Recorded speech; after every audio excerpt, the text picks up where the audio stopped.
जय हिंद। स्वागत है आप सभी को एक बार फिर से अपनी यूट्यूब चैनल पर। आज के इस महत्वपूर्ण वीडियो में हम ज्योग्राफी से महत्वपूर्ण प्रश्न उत्तर लेकर के आए हैं जो विभिन्न प्रतियोगिता परीक्षा में पूछे जा सकते हैं। तो चलिए शुरुआत करते हैं। कश्मीर से हम स्टार्ट करेंगे। किससे? कश्मीर से। कश्मीर से हम शुरुआत करते हैं, ठीक है। जैसे कि जो है, कश्मीर के अंतिम डोगरा शासक राजा हरि सिंह थे। आप लोग नोट कीजिए, कश्मीर के अंतिम डोगरा शासक राजा हरि सिंह थे। कश्मीर के अंतिम डोगरा कौन सा? कश्मीर के अंतिम डोगरा शासक राजा हरि सिंह थे। राजा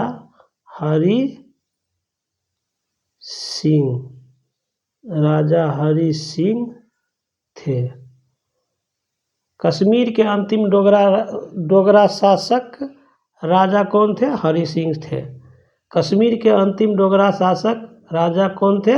हरि सिंह थे, जिन्होंने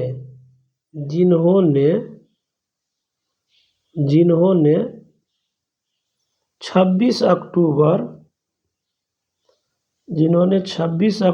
1947 को विलय पत्र क्या किया?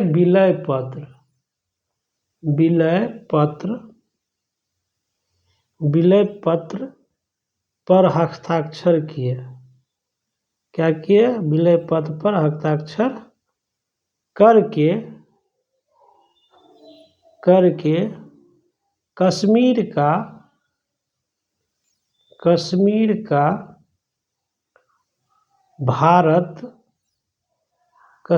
का भारत में विलय कर दिया।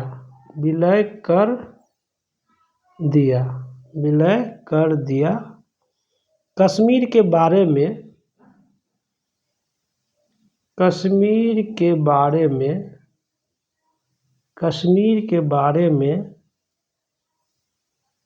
विशेष व्यवस्था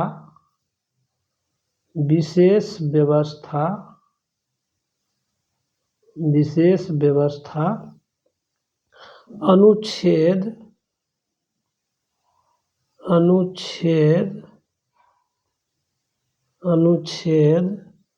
370 में है। ये एक प्रश्न है जो आपके लिए बहुत महत्वपूर्ण है। क्या है? कश्मीर के अंतिम डोगरा शासक राजा सिंह थे। डोगरा शासक राजा हरि सिंह थे। सॉरी, यहाँ लिखिएगा हरि सिंह थे, ठीक है। डोगरा शासक राजा हरि सिंह थे, ठीक है। डोगरा राजा हरि सिंह थे। कश्मीर के अंतिम डोगरा शासक राजा हरि सिंह थे। कश्मीर के, देखिए याद कीजिए, आप लोग याद करवा दें, ठीक है। कश्मीर के अंतिम डोगरा शासक राजा हरि सिंह थे।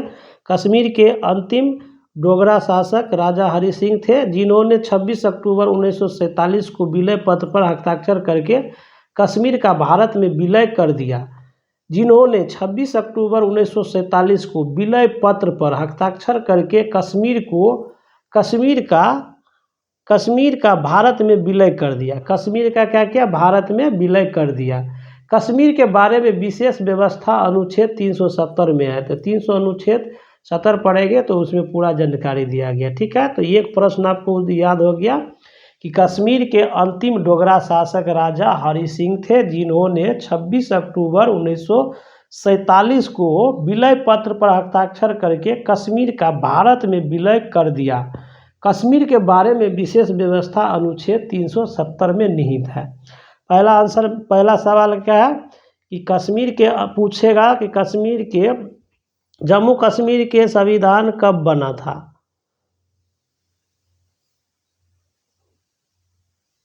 ये आप लोग बताइए कमेंट्स बॉक्स में जल्दी से, ठीक है।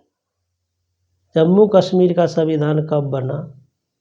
26 नवंबर 1949 को, कि 26 नवंबर 1957 को, कि 26 जनवरी 1950 को, कि 26 जनवरी 1996 को। ठीक है, तो ये आप लोग जल्दी कमेंट्स करके बताएंगे। ठीक है, चलिए कश्मीर के अंतिम डोगरा शासक राजा हरि सिंह थे, जिन्होंने 26 अक्टूबर 1947 को विलय पत्र पर हस्ताक्षर करके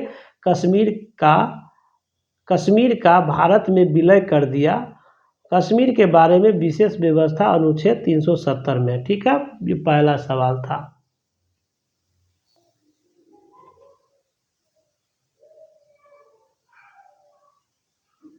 चलिए दूसरा सवाल है गिलीगती यूएसए वायु सैनिक अड्डा है, पीओके 1948 में जो है वायु अड्डा का जो है गठन हुआ था। ठीक है, क्या है सवाल दूसरा है कि गिलगती यूएसए का वायु सैनिक अड्डा कहाँ है, पीओके में है। गिलगती यूएसए वायु सैनिक अड्डा पीओके 1948 में। ठीक है, तीसरा सवाल है मुजफ्फराबाद पीओके की राजधानी है। ठीक है, मुजफ्फराबाद जो है पीओके की राजधानी है। चौथा सवाल है K2 गाडविन ऑस्टिन भारत की सर्वोच्च चोटी है, 8611 मीटर है। ठीक है, उसके बाद क्या है K2 गाडविन ऑस्टिन भारत की सर्वोच्च चोटी है जो 8611 मीटर है। पांचवा सवाल है CPE मतलब चीन पाकिस्तान इकोनॉमिक्स कमांडो नामक हाईवे को गवादर बंदरगाह से जोड़ती है। यहाँ काराकोरम उच्च मार्ग हाईवे है। यानी आप पूछेगा कि CPE, सी का फुल फॉर्म क्या है, तो चाइना पाकिस्तान इकोनॉमिक्स कमांडर नामक हाईवे को, यानी कि चाइना पाकिस्तान इकोनॉमिक्स कमांडर नामक हाईवे को गवादार बंदरगाह से जोड़ती है। ठीक है, चाइना पाकिस्तान इकोनॉमिक्स कमांडर नामक हाईवे को गवादार बंदरगाह से जोड़ती है। यह काराकोरम उच्चतम मार्ग है। ठीक है, गिलगती यूएसए वायु सैनिक अड्डा कहाँ है, पीओके में है। पीओके की जो है गठन जो है 1948 में हुआ है, जो 30% है। तीसरा सवाल है मुजफ्फराबाद जो है पीओके की राजधानी है। पीओके फुल फॉर्म हो गया पाक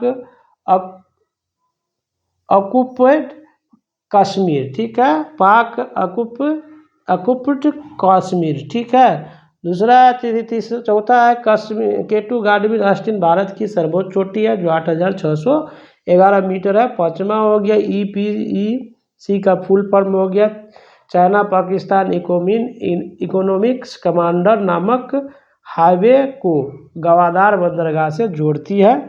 यहाँ काराकोरम उच्चतम मार्ग है। ठीक है, तो ये प्रश्न आपको जो है 5 प्रश्न का उत्तर आपको मिल गया है।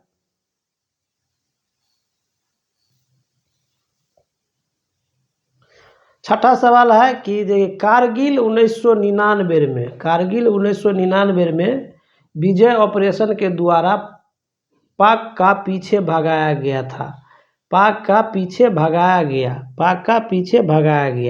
इस युद्ध का कारण शिमला समझौता का उल्लंघन था। कारगिल 1999 में विजय ऑपरेशन के द्वारा पाक का पीछे भगाया गया। इस युद्ध का कारण शिमला समझौता का उल्लंघन था। कारगिल 1999 में विजय ऑपरेशन के द्वारा पाक का पीछे भगाया गया। इस युद्ध का कारण शिमला समझौता का उल्लंघन था। कारगिल 1999 में विजय ऑपरेशन के द्वारा पाक का पीछे भगाया गया। इस युद्ध का कारण शिमला समझौता का उल्लंघन था। कारगिल 1999 में, कारगिल कब हुआ था, 1999 में विजय ऑपरेशन के द्वारा पाक का पीछे भगाया गया। इस युद्ध का कारण शिमला समझौता का उल्लंघन था। ठीक है, ये छठा प्रश्न आपको याद हो गया होगा।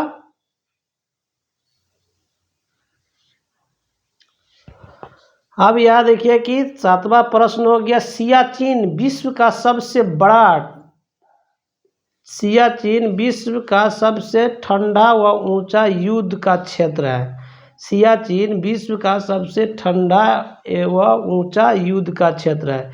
सियाचिन विश्व का सबसे ठंडा व ऊंचा युद्ध का क्षेत्र है। सियाचिन विश्व का सबसे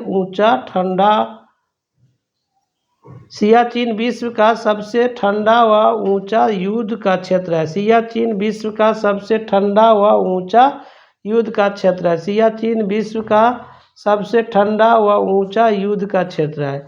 यह भारत पाक के बीच विवादित है। सियाचिन जो है भारत और पाक के बीच क्या है, विवादित है। 1948 में ऑपरेशन मेघादूत द्वारा इसे पाक में वापस लिया गया। 1948 में ऑपरेशन मेघादूत द्वारा इसे पाक में वापस लिया गया। सियाचिन विश्व का सबसे ठंडा व ऊंचा युद्ध का क्षेत्र है। यह भारत पाक के बीच विवादित है। 1984 में ऑपरेशन मेघादूत द्वारा इसे पाक में वापस लिया गया। सियाचिन विश्व का सबसे ठंडा व ऊंचा युद्ध का क्षेत्र है। यह भारत पाक के बीच विवादित है। 1984 में ऑपरेशन मेघादूत द्वारा इसे पाक में वापस लिया गया। ऑक्साइड चीन 1962 यानी कि 10%। तो सियाचिन विश्व का सबसे ठंडा व ऊंचा युद्ध का क्षेत्र, यह भारत पाक के बीच विवादित है। 1984 में ऑपरेशन मेघादूत द्वारा इसे पाक में वापस लिया गया। ठीक है, तो आशा करते हैं कि जो है आपको 10-11 मिनट में जो है आपको 7 प्रश्न का उत्तर याद हो गया। यदि आप चैनल पर नया तो चैनल को सब्सक्राइब और लाइक जरूर कीजिए, ताकि आपको विभिन्न प्रतियोगिता परीक्षा में पूछे जाने वाले संबंधित प्रश्नों को उत्तर आते रहेगा। तो चलिए आज के वीडियो में इतना ही। जय हिंद।